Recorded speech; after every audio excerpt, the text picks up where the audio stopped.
Hello and happy Wednesday. Thank you for joining me on today's episode of Stand Up. I will not disappoint you because my guest is the CEO of a great human rights organization, pro-democracy organization called RepresentUs. Maria McFarland Sánchez-Moreno joins me for the first time. She's an advocate, author, and lawyer with decades of experience globally and right here in the U.S. on issues of corruption, authoritarianism, organized crime, human rights, and so much more. And she wrote a very, very interesting book called There Are No Dead Here, a story of murder and denial in Colombia that's so sadly relevant. Such a great expert for us to talk to. I had a great conversation with her, and I hope that she will come back again because I learned a lot. My conversation with Maria begins at about 28 minutes in. But first, I've got your headlines and some of my favorite sound bites from yesterday. That's coming up right now on The Shit Show, the news and clips. It's Pete's Headlines and Clip Show. Get in on The Shit Show. Thank you, John Carroll. Can't do any of it without your support. Patreon.com/Pete Dominic. Welcome to a couple of new subscribers in the past week. Very excited to have you here. I hope that you will join us at tomorrow night's Hangout, 8 p.m. East. I will be hosting a hangout. I hope you will join me. It is also my mom's 80th birthday tomorrow, but she is going out to dinner with friends.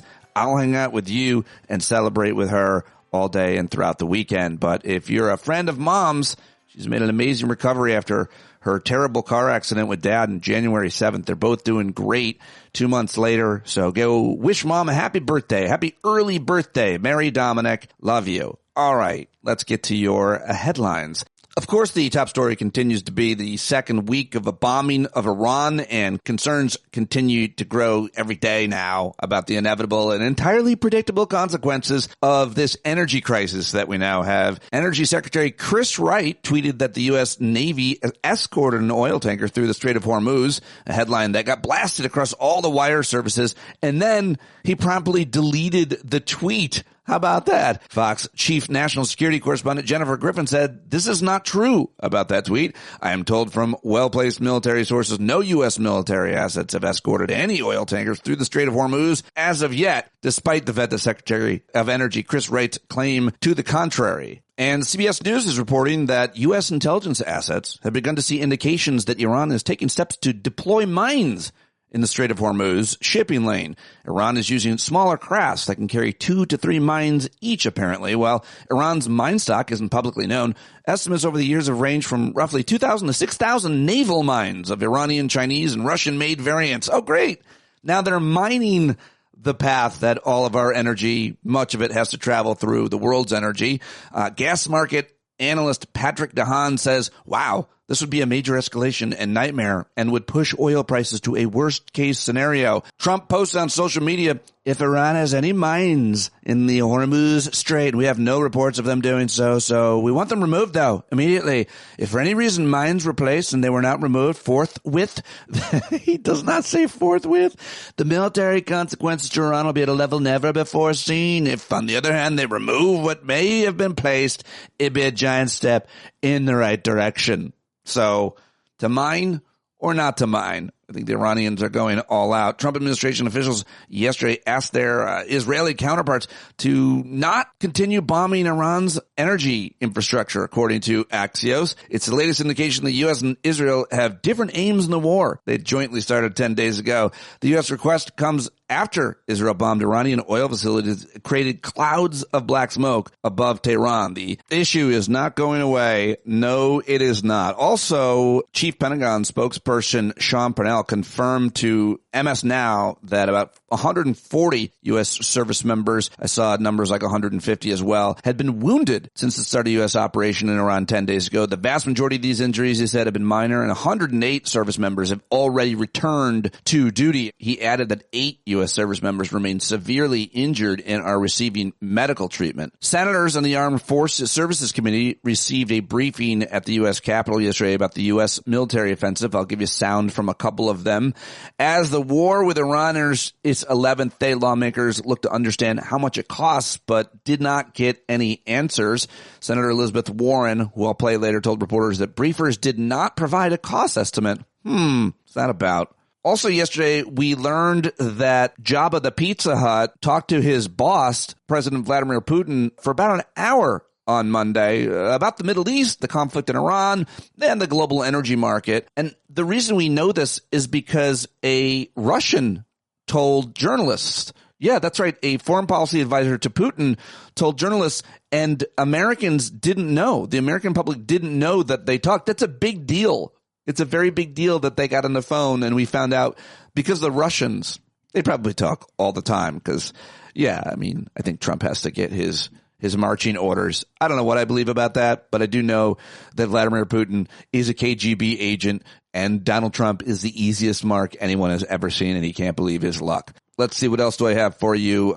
Legal cases worth watching. Smartmatic, a voting technology company that is suing Fox News and supporters of President Trump for defamation, asserted in court papers on Tuesday that a federal indictment of the administration had leveled against it, amounted to a politically motivated counterattack. And the White House yesterday fired a Republican member of the National Transportation Safety Board following reports of him drinking on the job, among other alleged misconduct. The guy's name is J. Todd Inman. He frequently represents the National Transportation Safety Board during news conferences after the deadly American Airlines crash in D.C. You saw him out at the podium. Well, he called the firing a political hit job in a statement to the Washington Post. So who knows about that? People are still thawing out in the Midwest to Mid-Atlantic, but probably wondering why the winter, like the third warmest on record, the second warmest on record in U.S. going back to 1895 when records began being taken. So how bad of a winter was this for the nation as a whole? The answer, very bad. If you're concerned about long-term warming and intensified drought impacts, that is. So it was really much warmer in the West, but those of us in the East might not quite have realized it. And as a result, it's the second warmest in U.S. history. We did it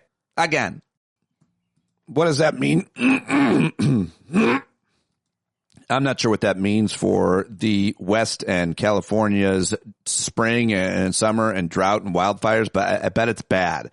I'm guessing bad. Who wants to tell me what the predictions are?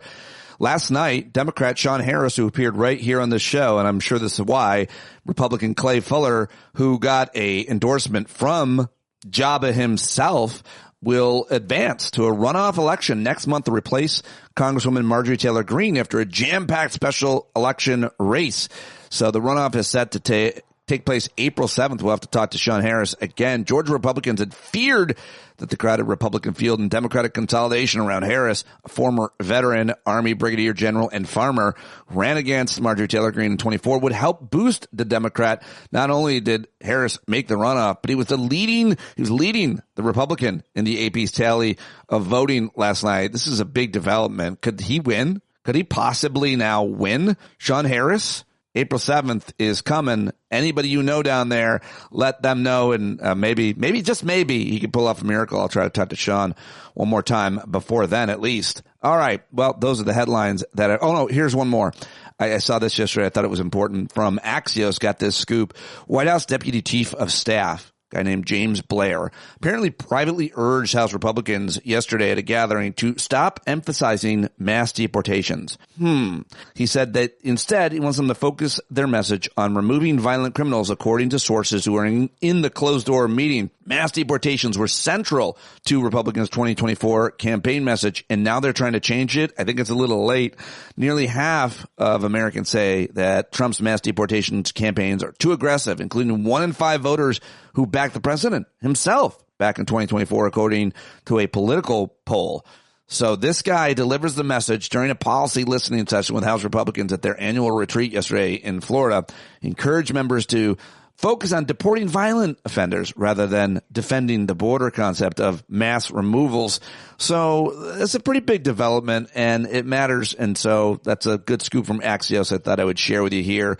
At the end of the headlines, that's it. That's all I've got for you. Now let's get to my favorite sound bites from yesterday, what I gathered for you, including several of those senators who were in that private meeting yesterday about what is happening in our war in Iran. Let's start with Senator Elizabeth Warren. Here we are well into the second week, and it is still the case that the Trump administration cannot explain the reasons that we entered this war the goals we're trying to accomplish and the methods for doing that.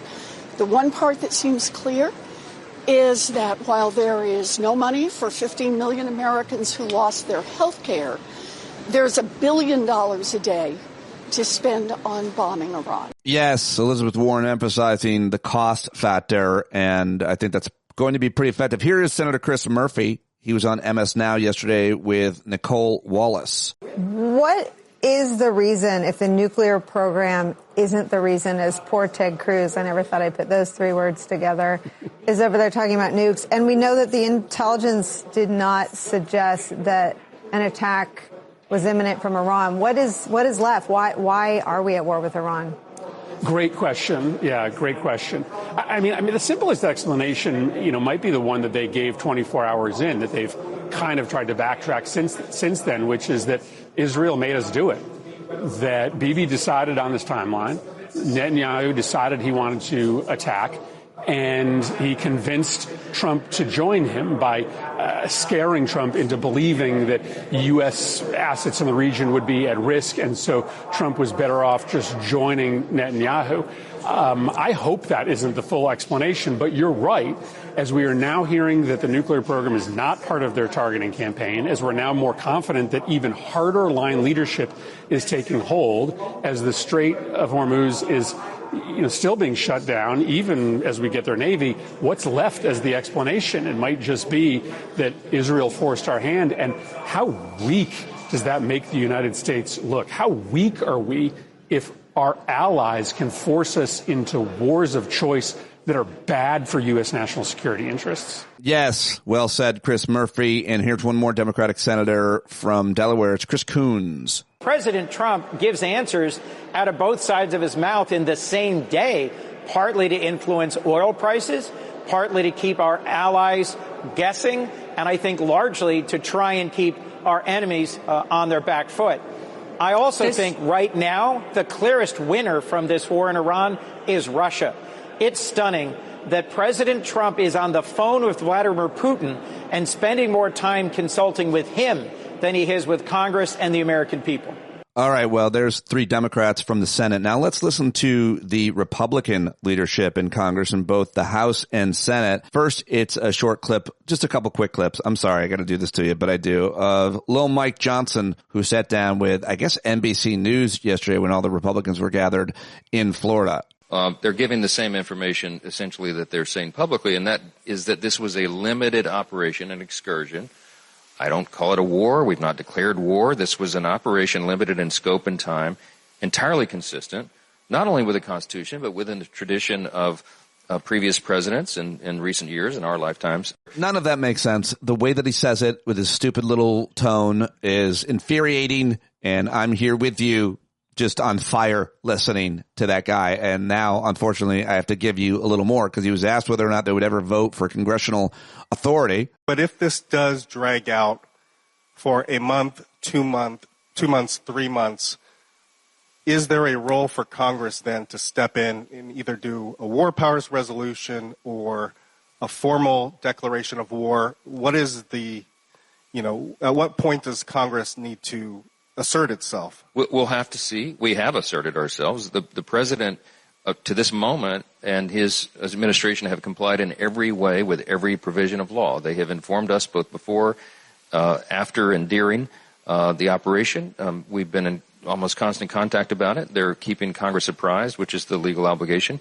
If it comes to a declaration of war, then Congress would step in and act and exercise its authority. But we all know that that has not happened in many decades, in spite of the various excursions that we've been involved in.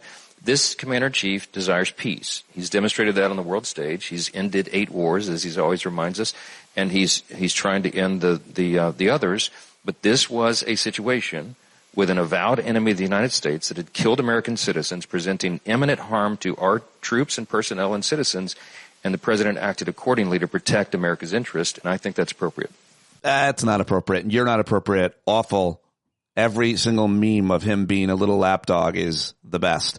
All right, now let's listen to the Senate Majority Leader. Neither of these guys are likely to be in charge. Well, certainly not Mike Johnson, and it's increasingly likely that John Thune, who you're about to hear from, is no longer going to be the Majority Leader in the Senate because, as Rand Paul said yesterday, it's going to be a bloodbath in November. Anyway, John Thune tries to explain to reporters what it's like to try to explain something to obese Juan Kenobi himself about how voting works and whether or not they can pass the SAVE Act, which MAGA Teresa is saying it's the only thing that he'll sign.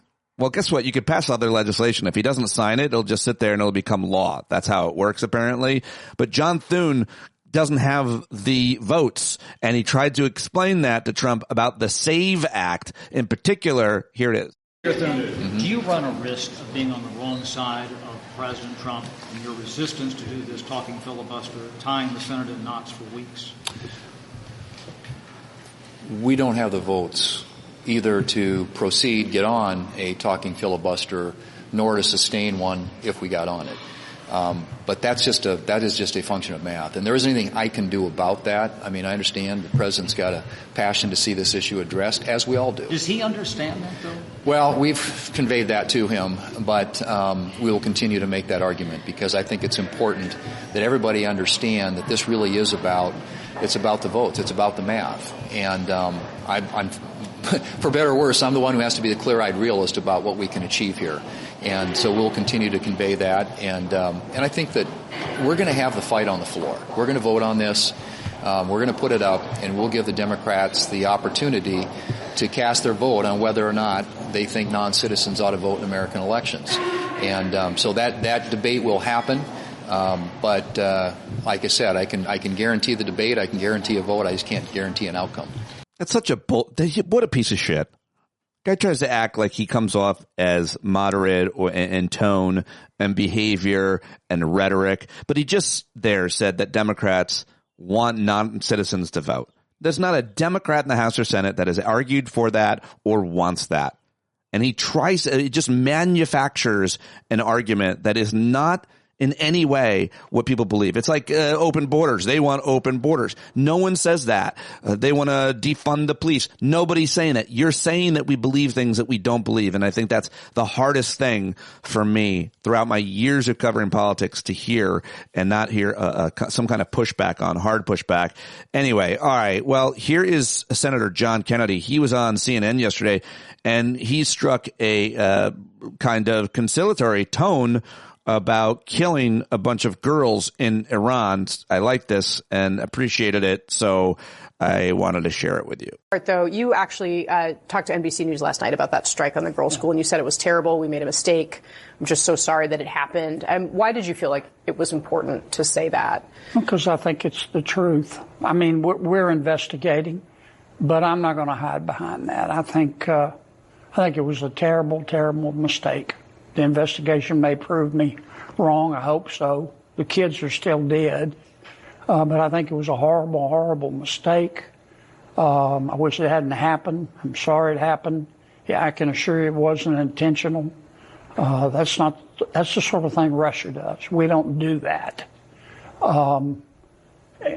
But, you know, I don't see any other possible explanation. And when you make a mistake, you ought to admit it. Most people understand no one's perfect, but I don't think our men and women who are fighting for us did it intentionally. I'll never believe that. Fair enough. So, fair enough. Okay. Well, finally, I've got to play one more infuriating clip, and then we'll get to some jokes to make up for it. This is Steve Witkoff, the president's right-hand man and best friend. He's best friends with Jared Kushner. They do everything. Apparently, these are the two of the most important guys. There'll be books written about the crimes that they committed, the corruption that they are responsible for. And he was on CNBC yesterday, and this is a hard thing to hear. Brace yourself. It's going to drive you nuts. But I wanted you to hear Steve Witkoff say this, and then we'll wrap it up and get to some jokes. On Iran, what do you say to Steve, Americans who, are struggling? They're worried about higher gas prices, higher grocery prices, health insurance, making ends meet, don't want foreign wars certainly ones that don't have end dates and that risk American lives. What do you say to them about why this is so critical for the U.S. to be doing what it is doing in Iran right now? How do you persuade them? I say to them, Sarah, that if they have children, think about what this world would look like if you didn't have Donald Trump as the president. Yeah, that one was like a left hook to the jaw. I didn't see it coming. We think about that all the time, how much better everything would be. But go on, Steve. Because in a year, if you had someone who didn't have the courage to do this action, you'd have 30 or 40 nuclear bombs. And what would the world look like there? So thank God we have a president and leadership at the helm that makes these courageous decisions. Courageous? Maybe suicidal? Well, it might be more appropriate. We're killing ourselves here and the world economy along with it. For what? And, oh, by the way, the guy that they now made the supreme leader, apparently not only did the U.S. kill his dad, but one of his kids in a targeted strike.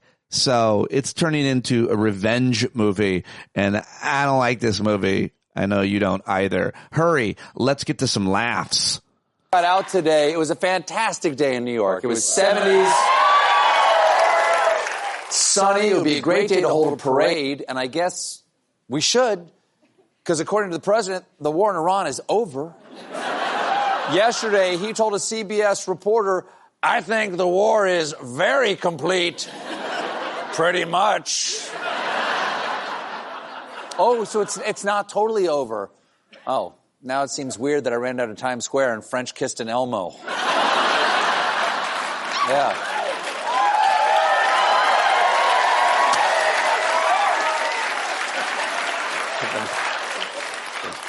Coughing up red fur all day. After he declared victory, Trump tried to reassure a nervous GOP that despite the recent spike in the price of oil, his war is no biggie.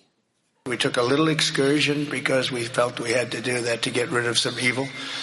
And I think you'll see it's going to be a short-term excursion. Yes, just a little excursion, little short-term excursion, just like Royal Caribbean cruises where you can choose excursions between snorkeling, rum tasting, and regime change. Yeah, that's an upcharge. Regime change is a little bit. It's great, though. Midnight regime change. Trump doubled down on his peace message yesterday at a press conference at his Doral Golf Club. A reporter asked him about the apparent inconsistency in his administration's messages. You've said the war is, quote, very complete, but your defense secretary says this is just the beginning. So which is it, and how long should Americans be prepared? Well, I think you could say it both. So it's over, but somehow still going. It's the military strategy known as Grey's Anatomy. It's a quality show. All right, Colbert. Hilarious. Now let's check in with Jimmy Kimmel. What did he have to say last night?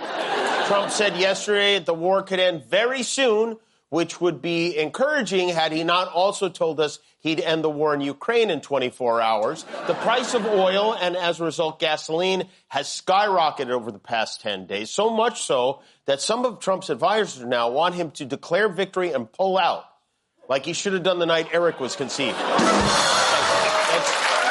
a good idea. You should declare victory. Maybe they can go to Kinko's and print up a banner that says mission accomplished, too, right? That is basically what he is going to do. He's going to make a huge mess and walk away like it's the new toilet in the Lincoln bathroom.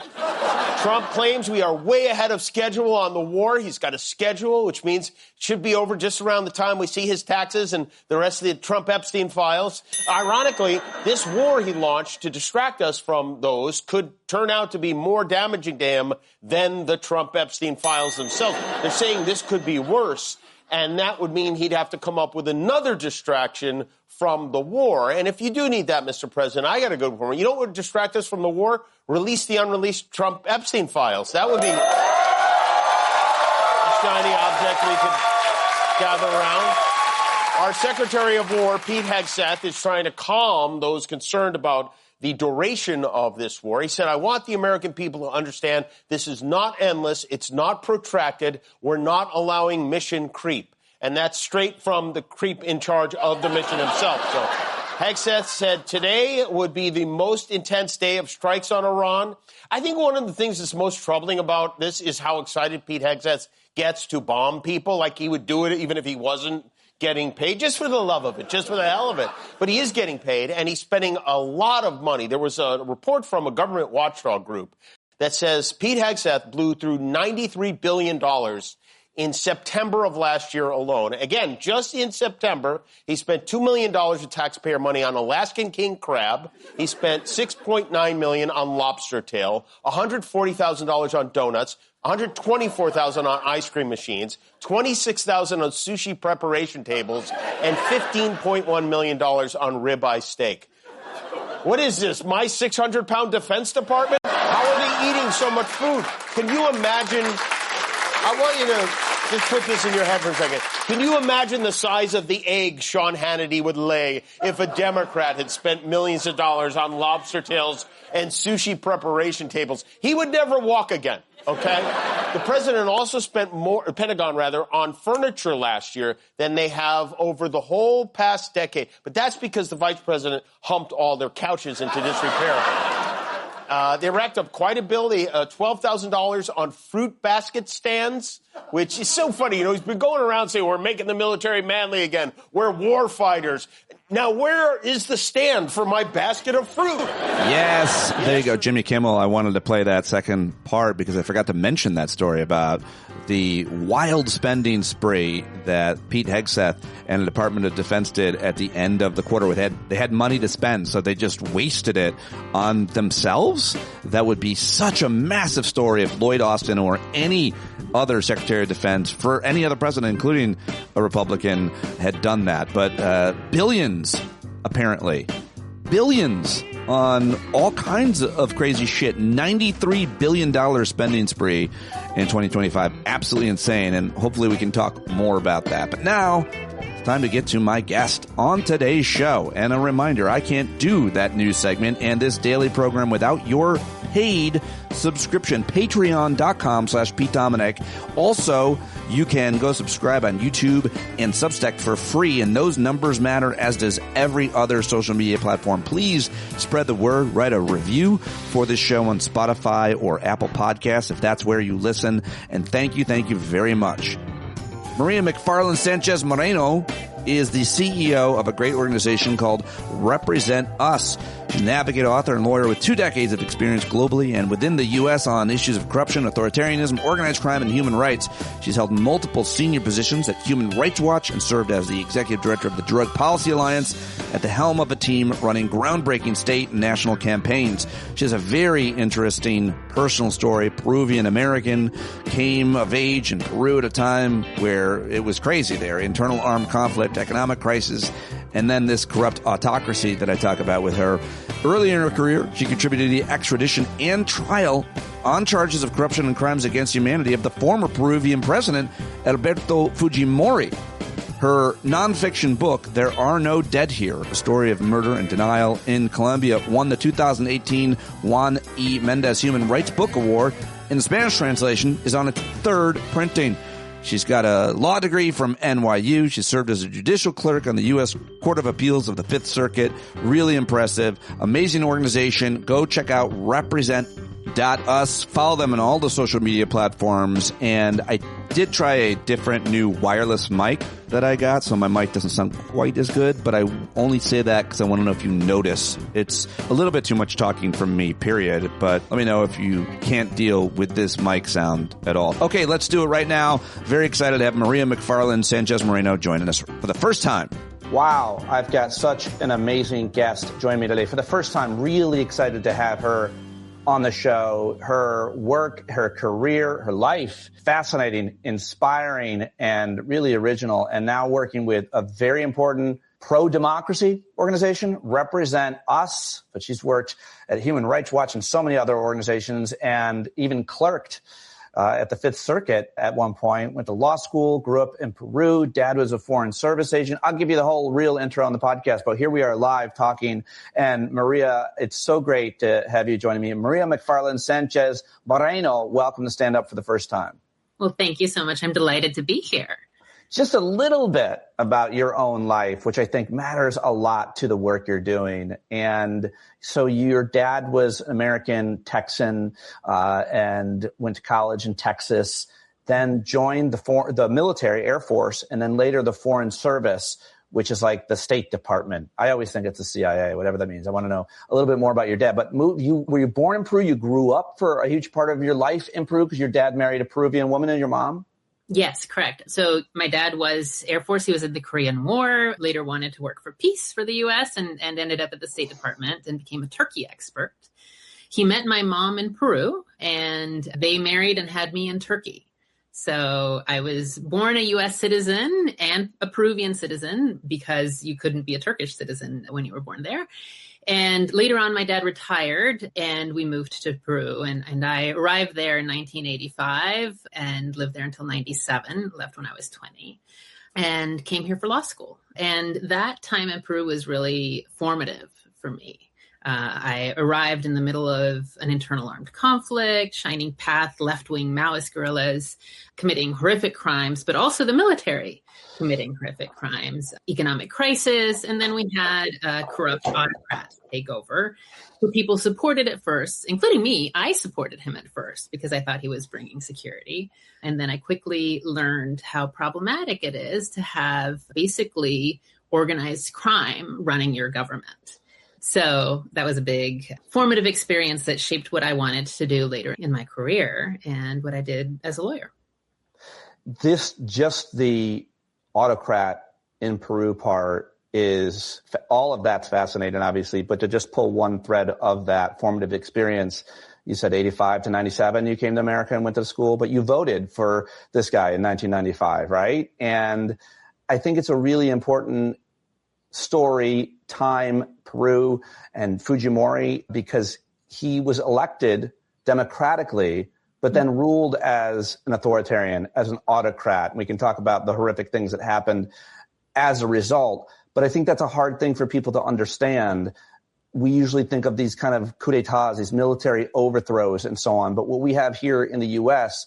is someone who is democratically elected and then has kind of taken over and just ignored the rule of law in so many ways. How am I doing at examining the parallels between Peru then and what we're seeing here now? Spot on. Look, people have the idea that dictators are like Pinochet, who come in with tanks and kill the president and, then it's the military in power. But that's not how it works anymore. And Fujimori was kind of cutting edge on that front, but he was democratically elected in 1990. At a time when everyone was disgusted with the corruption and the crisis and wanted security. And in 92, he shut down Congress, saying, we just need a new constitution. Things aren't working. We need a new constitution. And then he ruled by decree for a while. And the thing is, he started getting results on security and on the economy. And so people started supporting him. Right. And there was a new constitution put in place, a new Congress, and people were like, okay, well, maybe we just needed that change. But a few years later, with his own new Supreme Court, Fujimori decided to remove members of the court when they decided that he couldn't run for a third term.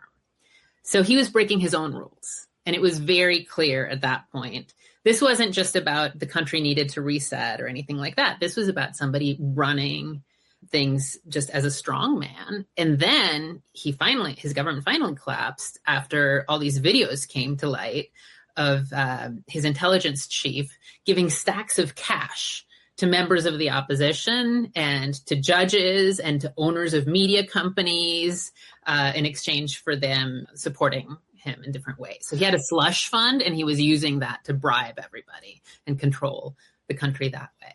It's interesting because it's so small time for him and Peru compared to our country, the richest country in the world. And this guy, you say slush fund, and I'm thinking our president has like hundreds of slush. He always has, and white collar criminals often do. But in this case, our authoritarian president. Going back to you and your role, you had some role in getting justice for the crimes he had committed. Tell me a little bit about that, because I couldn't believe that when I read that about your life story.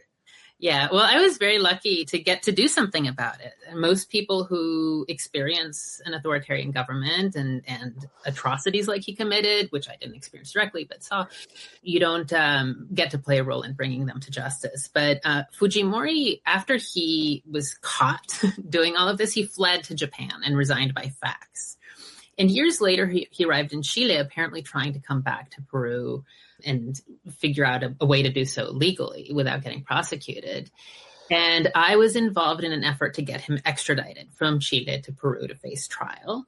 And I was in the courtroom when he was convicted of crimes against humanity for 2 massacres committed on his watch and corruption, multiple corruption offenses. And Fujimori was in prison until just a couple of years ago when he was released on humanitarian grounds, and then he died of poor health. But he was actually held to account. And this is a country that is a low-income country that has very poor history of the rule of law.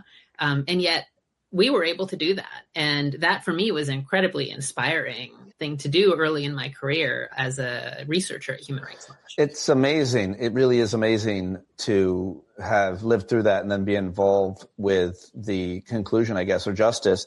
But you mentioned that, it's a poor country. And so I think you're insinuating for them to, get accountability. It's not usually the case. I do think that the story of America in my lifetime, and I guess yours as well, is a lack of accountability for powerful people, certainly in government, much less in financial industry or any other. And, you think about all the Bush administration folks, you think about the executives at the banks, you think about so many other leaders. I mean, I guess Nixon got pardoned, right? So yet in my lifetime, I can think, and I always watch with envy, there's several countries. I'm thinking of Brazil. I'm thinking of Japan, France. I think even Israel. I think Iceland. They hold corrupt government officials, leaders, executives accountable. Not always, not perfectly, but more than we do. It feels like in America, to some extent, there's not a history of accountability. And I think that's the most depressing part. And yet, obviously, I'm an optimist, and I'm not going to say that we won't find accountability. And sometimes we do for certain people. But what do you think of my narrative about our country, the United States, and a lack of accountability? Because I think a lot of people don't really understand that's a big problem for us. And I think media, politicians don't understand that accountability would make a lot more people happy than criminals skating over and over, powerful people over and over. Yeah, the contrast is actually very striking because the U.S. has a massive criminal justice system right. that sends, huge numbers of people into jail and prison every year for very low level offenses. Oh, mass incarceration for a generation of black men as a result of the drug war. Michelle Alexander's book, The New Jim Crow. Sorry to interrupt you, but just that group of black men specifically. We can talk about the rest of us, brown men, other marginalized communities, obviously getting justice for low level crimes. And I'm sorry to interrupt you. Continue with that narrative. No, the point is just when we speak of the rule of law, it needs to be fair. It needs to apply equally. And frankly, in the U.S., it has been deeply unfair. We are over incarcerating, over prosecuting people for low level stuff. And then when you have these terrible crimes being committed at senior levels of government or in the private sector, you actually don't have the resources to prosecute and investigate. And maybe you don't have the political will. But just in the last 10 years, we've seen white-collar crime prosecutions decline sharply every year. That's deeply troubling. What is happening there? And it is a contrast also internationally. As you said, other countries have held politicians to account. In addition to Peru, I worked extensively on Colombia and worked closely with the Supreme Court judge who ended up investigating a third of Congress for working with drug-running paramilitary groups that were involved in massacres and other crimes. So it is possible. It just, for some reason, those with power are hesitant to actually move on accountability when it comes to other powerful people. It's a really important your perspective and your scholarship, your experience, your credibility on these issues are such an important resource for me, for us to try to understand what to do and where to go, because we want to see things change, but we also want to be effective and efficient with our work, whether it's in media or activism. I kind of have a foot in both, certainly locally and nationally, I guess, at this point.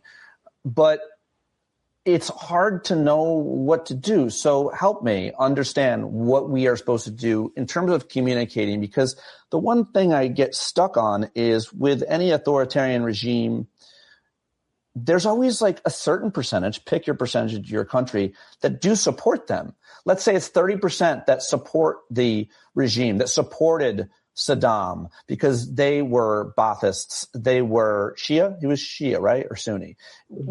They were protected. They were not the marginalized group that was being demagogued, punished, beaten, tortured, imprisoned. And so that's the case here in America. There's a certain percentage of people who like authoritarian rule, especially this kind of right-wing, fascist, whatever you want to call Trump and his regime, cracking down on marginalized communities, undocumented people who are essential workers in this country, black folks, women, gay folks, marginalized communities. I know I'm preaching to you know all this better than I do. I'm trying to muddle through the fact that there's a certain percentage that support it. What do we do with them, for them, communicating to maybe create change, much less stop them? Maybe we shouldn't be trying to change them.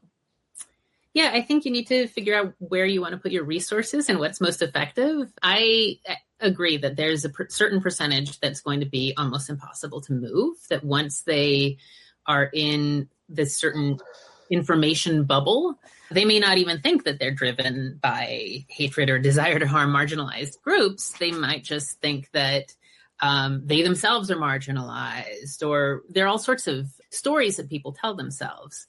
And I don't think there's a whole lot that you can do to convince people who are set in their ways. And at the same time, I think there are lots of other people who are kind of uncomfortable with what's happening, who probably supported the president in the last election, and who may not feel like they love the Democrats, right? But who can be engaged on issues of democracy, on issues of accountability, who don't like corruption. And I do think that if you focus on the kind of government we all want, the basic rules of the game, the bare minimum, there are people you can bring along. In my experience, a lot of countries have to hit a pretty bad crisis before people really turn on an authoritarian regime. And often the issue that sparks real anger is corruption, but it's in the context of an economic crisis, for example. And that's what happened with the Arab Spring. Corruption in the context of an economic crisis, meaning most of us don't necessarily, corruption could be a kind of nebulous word or idea, but if you realize that you're paying more at the gas pump because of some corrupt deal, if you realize that you've lost your job because of some regulation that was gotten, those are what motivates people. I mean, one might argue that the scandal that prevented Trump from getting reelected in 2020 was COVID. And not that COVID was his fault. The scandal was his handling of COVID. People always like to give him credit for that, Operation Warp Speed. He developed the vaccine in record time. I'm like, so would any president. Stop it. But the bottom line is that's where we're at now. And so I wonder if there's a kind of corruption that does affect the average American, the apathetic American, the non-political American, that makes them wake up. I would think $5 or $8 gas would do that. But hey, this might really only last a few weeks, as they're saying. It might. It probably won't, but it might. Yeah, it might be a financial crisis because our economy is increasingly dependent on crypto. It could be any number of serious economic... An AI bubble that could be blamed on him. Yeah. But I think what will become very clear to people when they are hurting is that this is right now a government that is run for the profit and benefit of a very small group of people who are in power. Yeah. And not for anybody else.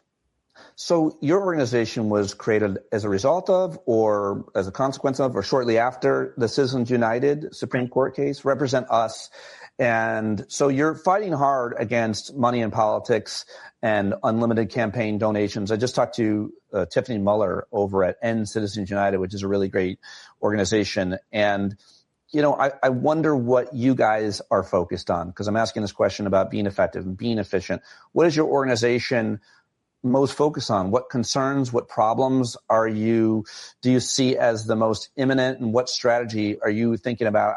I feel like, by the way, like, I don't know what your priorities necessarily are at your organization, but it would seem that the deadline would be November of this year. So like everything you're trying to do is affected by the midterm elections, the results of those. And I think just creating an atmosphere of secure and safe elections, which many of us are really worried about. So what are your priorities right now between now and then? And am I right that November is kind of a deadline for a lot of the work that you guys and similar organizations are doing?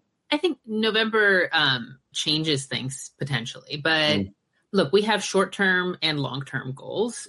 Short-term, we are very focused on working on Congress to try to limit the harm of what's happening with this administration. And that means, in our case, organizing people, reaching large numbers of people, and helping them to find the sense of agency to actually speak out and demand more from Congress, demand that Congress check the executive branch's abuse of power and corruption. And we saw a very concrete example of that working last week, not on the Iran war, but with the firing of Kristi Noem.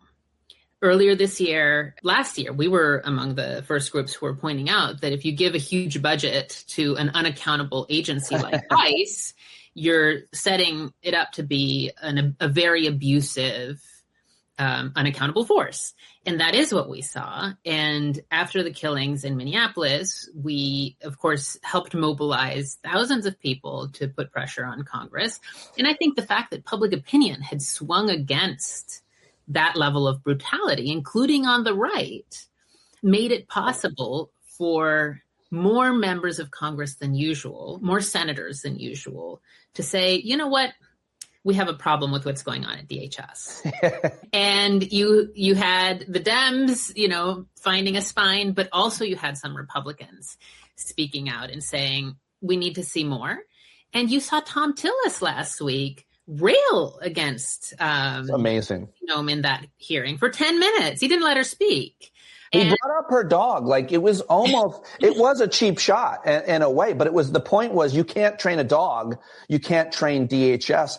And the point was made and heard. And yeah, she lost her job, but I think I interrupted you. Sorry. It's not, that's just one step toward accountability, right? And we need to see so much more, but it still shows that when there is enough public unhappiness and pressure, you can get Congress to do something. And if those hearings hadn't happened, Trump wouldn't have fired Noem. Right. I'm sure of that.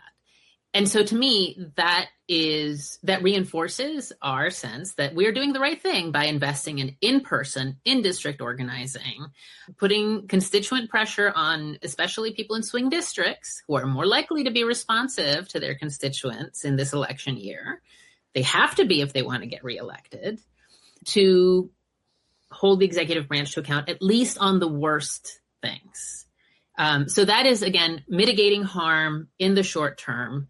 It's also an investment for the long term, because if we want to fix some of the problems in our system that got us here, including money in politics, including rampant gerrymandering, we need Americans to take the reins. We cannot just count on the two political parties that have, unfortunately, happily lived in this messed up system for a very long time to do it. We need Americans to speak up. And that means there's no way around the organizing, the outreach through mass communications, meeting people where they are with engaging content that's easy to understand. And that's what we do. So long term, we are trying to build a whole structure of people who can really demand more from Congress and keep pursuing reform at the state level, which we've done for many years. I hate when people generalize about like an ethnicity, and I don't mean like the racist shit. I mean like an Italian guy said to me the other day, he's like, you know how we are. We really love our families. I'm like, what? Like, that's a human thing. It's not an Italian thing. Oh, Latino people with a hot temper. No, everybody's angry. Same thing about generations of people. It's so unfair to generalize about any generation of people. I'm going for it. Mm-hmm. It's my daughter's generation, 18 and 21, Gen Z. I wonder about how we communicate effectively with them. Most of the people watching us now and listening to podcasts are much older than that. Most of us like a longer form conversation, a newspaper, God forbid, a whole book on important issues. But how does your organization, I'm sure you have people in that generation working, like how do you think we can get, I'm talking about my own daughters. They're not apathetic. They're pretty woke, I think, but not nearly as much to a certain extent as I would like them to be. But they're on way more than most of their friends and kids their age, especially those that are kind of more privileged and comfortable. But that's true of those who are underprivileged and uncomfortable because they're just worried about, how to make it through the day. How do you communicate with young people? What is your strategy right now? Because they're the ones that are going to have to deal with most of this, and they're the ones that are going to have to pick up the torch that we've been carrying for our careers. Yeah. Yeah. I mean, I think there's just a ton of cynicism, and for good reason. They've never seen the system work as it should. And I mean, it never has entirely, but it's only gotten worse over time.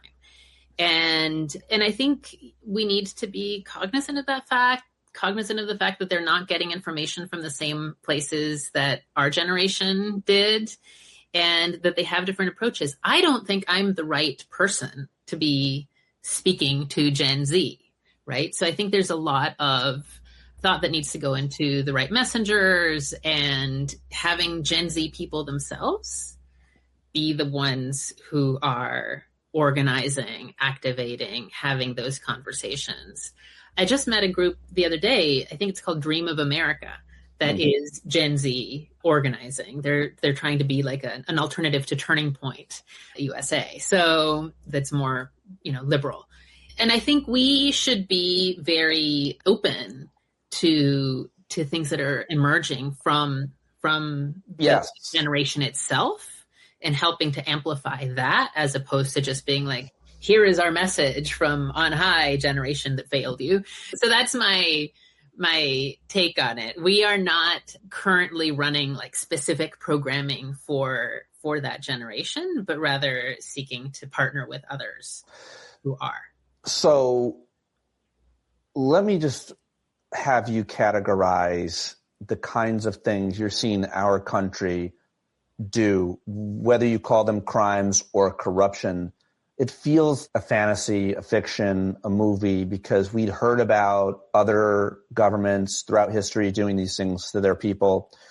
And it's interesting because I've been interviewing policy experts for over 15 years.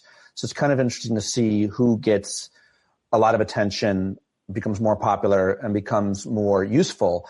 And as you know, some of the most popular analysts today are experts, historians whose specialty is authoritarianism. So your Tim Snyder's, your Ruth Ben-Ghiat's, and so many more that are experts on this. Heather Cox Richardson, I think you could count Jason Stanley, experts on the history of fascism. I think you know a lot about this stuff too.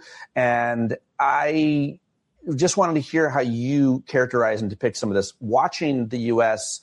bomb all these other countries from Venezuela to Iran now, and claiming that we're freeing them, that we're liberating them, and then comparing America's human rights violations. And forget, before Trump was elected, I was way out here on the left with all these, or just, I shouldn't be a left-wing thing, just watching human rights violations throughout human history and kind of documenting them and studying those things. But now, and maybe always, we've been doing a lot of bad things while we're telling other countries how to run their lives. And I wonder how you talk about more specifically and characterize and maybe spotlight some of those things that we're seeing our country do, from freedom of speech to the detaining undocumented people, snatching them, arresting them, beating them, all of it. How do you see it? Yeah, I mean, I think the case that probably most people woke up because of is the killings of Renee Good and Alex Pretty, which if you look at those videos, there's no question those were executions. And I'm saying that as someone who's documented executions in other countries by security forces, especially the pretty killing. It's just quite obvious. And then the fact that senior officials tried to basically cover it up and prevent a meaningful criminal investigation of the facts, blocking the state investigators and then saying, oh, we'll just do a DHS internal review. That in itself is complicity. That is complicity. Well, they got rid of all the inspectors general. Well, yeah. And on top of that, you have whatever instructions were given from the top that may have led to this event. Colombia had a thing called they had a series of extrajudicial executions by the military where they were killing ordinary people and then saying they were guerrillas killed in combat. And in that case, it had been driven by quotas set from the top, where the head of the military was saying, okay, we need 3,000 people killed this month. And so they would go and kill your neighbor instead of actually doing what they had to. Stephen Miller has set quotas for deportations. It's crazy. And we're seeing all of these people getting rounded up, including American citizens, but all sorts of people who have never committed a crime beyond the low-level offense of illegal entry or reentry, if that, because there are a lot of people who are here legally. And so I view the killings as potentially very much the result of that. You had early on what they called deportation, but was effectively a forced disappearance of over 200 men to El Salvador, where they were held in a brutal prison and tortured and sexually assaulted. And fortunately, they were released after several months. But those are terrible human rights abuses. And then you have all sorts of people being held in terrible conditions of detention in the U.S. right now because of their immigration status, supposedly. You have the Kavanaugh stops that the Supreme Court approved, where apparently you can stop somebody just because, like me, hablan español a veces. Is ICE going to come knock on my door now? U.S. citizen, daughter of an Air Force veteran? Leader of a very important organization who knows a thing or two about the strategy. I mean, yeah, it's terrifying what they're doing. And you can keep going. You can keep going with this list. I know. Freedom of speech, as you mentioned, the FCC with Jimmy Kimmel. Yeah. And we're seeing this growth this concentration of media power in the hands of very few who are aligned with the administration, which you often see in these sorts of situations. Yeah, and unfortunately, so much of the private sector, so many people with power, not just bending the knee, deciding, well, it's actually more profitable for us to do this. Let's just go along with what he's doing. It's almost I'm not giving anyone a pass. You can give the nuance here, being a lawyer and having the experience that you have. But there's a difference between law firms that have contracts that the government, or businesses that have contracts, or universities that they need government funding and approval for, and those who don't. And so it's a financial decision, whether it be Harvard or a white-shoed law firm, because if they don't make this decision, the government will literally punish them. I mean, we just saw this with Anthropic, this AI organization. And so all I'm saying is I'm not defending any of these private companies, law firms, or media conglomerates, any of them at all.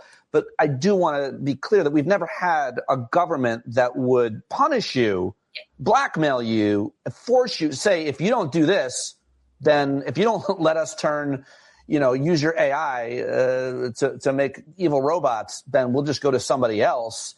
That's not a good example of it. We'll punish you. I think they did. They said you can't have any government contracts if you don't do what we are told. So you can take it from there. Just to explain the nuance of, it's not only are they bending the knee, it's that this government, this regime is so terrible, they're threatening them with all kinds of things. Yeah. No, it's we just did a video with Larry Lessig, the Harvard. Oh, he's great. Yeah, I know Larry. Talking about Anthropic. And he was calling this extortion, because that's exactly what it is. Yeah. Basically, Anthropic said, we don't want to have to contract with you unless you you agree to our standards. And the Pentagon said, well, if you don't do what we say, we're going to punish you by putting you on this list, which not only keeps you from contracting with the government, it says nobody who contracts with the government can contract with Anthropic. It's even worse, and it could be a death blow. Fortunately, Anthropic seems to be getting support from other places. But look, I think you're right that the companies that are under this kind of pressure, the companies that were afraid that their mergers would not be approved by the SEC, which is now completely controlled by the administration, and that's an underreported story. All of those, the universities that are dependent on the administration for funding, it's not like they were complicit in actively seeking this out. They folded in the face of the extortion. Well, and extortion will do that. Extortion will do that. Now, but we should also point out that there are law firms that stood up and they've actually won recently. And that's important to remember because we need people to be brave. And a lot of ordinary people are being really brave and sacrificing a lot more in their day-to-day lives than some of these institutions that have a lot more resources seem to be willing to do. I could talk to you forever. I want to ask you one more question because this is like a big problem I see is media, like people like me, and from me all the way up to the most popular YouTube or cable news host. We talk a lot more about national issues because that's how you gain and keep an audience. That's what gets ratings. That's what is interesting. And these are important things that we've been talking about. But what I've found that if I want to be the change that I want to see in the world, I've never been more effective than I have been as a local activist. So I talk about going on Joe Rogan for 3 hours in 2019 or Real Time with Bill Maher or hundreds of appearances on cable TV and my national radio show for years. And I'm sure I had a good effect. I'm proud of my work. My conscience is clear, but nowhere do I feel like I've been more effective than not in my career in media, in journalism, but at my school board. Yeah. At my school board, speaking out and speaking up, that's where the courage matters because the people across the street from me hate me now. And your neighbors, if you go out and speak under your name or even post under your name on Facebook, you can quickly marginalize yourself. And I mean as a well-to-do white man, me. And so my question to you is about acting locally, specifically how that matters and what you think about that as a strategy, because we so focus on national elections and national initiatives and national stories. But I do think we can be really most effective locally. It just doesn't get the clicks. Yeah. And I think we have this problem where so many people are now separated from each other, from their neighbors, because we're online all the time. Mm-hmm. And I think there's a real hunger out there for more connection and for things to do. And that's exactly what we've been trying to tap into at RepUs. We've been doing work at the state and local level for a very long time to reform the system, whether that's ranked choice voting or trying to push for Seattle's democracy vouchers or any number of other reforms. But also we as citizens can organize and can get together and talk about the things that matter to us and demand more from those who are representing us at the state level or at the national level. It is still local action. And it really matters. It's the only way, ultimately, to fight back when you have billions of dollars being poured into your elections from people who have nothing to do with your community. Right. We need people to talk to each other and to find that strength in their... That's exactly what happened in my school district. No one was making a peep. There was no issue about trans girls, trans people, kids using bathrooms. Mm-hmm. The students knew that there were a couple of kids. They didn't think about it. They didn't care about it. Charlie Kirk's organization, Turning Point USA, came into my school district, Clarkstown School District in Rockland County, New York. They handed out buttons. I don't know how they funded it if they did, but they manufactured a problem that girls, biological girls, trans girls were going into bathrooms and making people uncomfortable, or that they would, hypothetically. And of course I said, my daughters aren't worried about trans girls. They're worried for trans girls. There's like 2 of them. This wasn't an issue. They came in, they manufactured an issue, they divided the town, and they elected 3 school board members, Maria. We beat them the first year when they were doing the CRT stuff, but man, did we lose badly when they brought in an issue that was not an issue. Nobody cared about it, nobody on the board, no students, no parents. They made it all up and they won. And people do not like that, but they don't know what to do about it. Right. And so we're trying to help people figure out how to make that difference. We're offering trainings. We're going out and giving people, here is the list of all the committees that your member of Congress is on and what he can do or she can do about each of these policies that you're upset about. And let's figure out how it plays out in your lives. And you can be the ones who lead the meetings and decide what to say and what to prioritize. But let's give you that support because, frankly, civics education has fallen apart over the years. And so many people, it's just online or TV or whatever. And that just, it's a breakdown of the tissue that makes democracy work. Yes, the unraveling of the social fabric, for sure. Man, I have just loved prepping to talk to you and even more talking to you. And I'm getting all kinds of messages from listeners here live about how great of a guest you are. Represent Us is the organization. Best plugs, social media, where to follow, send money to support your work, your organization? Please support our work. We depend heavily on our grassroots supporters. And we are at represent.us. You can also find us on YouTube. We've got loads of interesting videos. You can find us on Facebook, on Instagram, on TikTok. If you guys aren't following Represent Us, I would say you support authoritarianism. If you're not following Represent Us on all, especially on YouTube and all these other platforms, and a link to all of them in the show notes for those listening on the podcast, if you're not supporting Represent Us, you hate your pet. Well, and it's not. Is that right? Us. I've seen a lot of people love pets, no matter how awful they are. So I don't know if you're right about that, but I would say we'd love your support, and also if you want to join us, if you want to be an activist locally and make a difference. We are trying to build out our network all over the country. So go to the Congressional Courage Campaign part of our website, sign up, sign the petition. We'll get you set up. So do all of that today. It'll take less than 2 minutes, I'm sure, and you can say you did something. And you're doing something every day as well as your team over there. And it's such a great honor to get to talk to you again. Your whole life story, culmination. It's really great, really inspiring. And I'm so grateful to have you here joining us today. I really appreciate this interview, Pete. Thank you so much. Yes. There she goes. Maria McFarland Sánchez-Moreno. Represent Us. Go follow. Do all the things. So thankful and grateful. She sent me a really nice note later on, and I'm looking forward to reading her book and talking to her. All right. Well, that's all I've got for you on today's show. John Carroll writes and performs all the music. JohnCarroll.org. Thank you very much for listening today. Please go subscribe with a paid subscription. You can always upgrade your subscription. Join us in Las Vegas for PodJam 3, April 9th through 12th. Get your tickets now. There's a link in the show notes. And that's all I have to say to you here at the end, other than be the change you want to see in the world. And we'll see you at tomorrow night's hangout. Bye-bye, you bumblebees.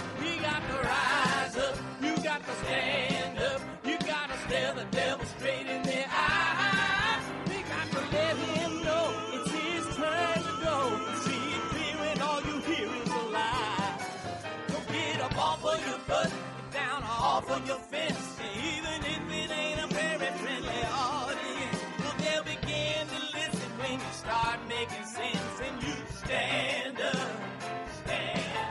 No need to point your rifle to defend your town.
can see them flee the scene of that experiment. If you stand up, all right, we got to speak up, we got to reach up and raise your voice in every way you know how. Don't be toes up, you got to show up. Ain't no better time to do it but now. No need to pledge allegiance to no wanton tribe. Rise up, show obedience to the voice inside, and listen well and it'll tell you not to run and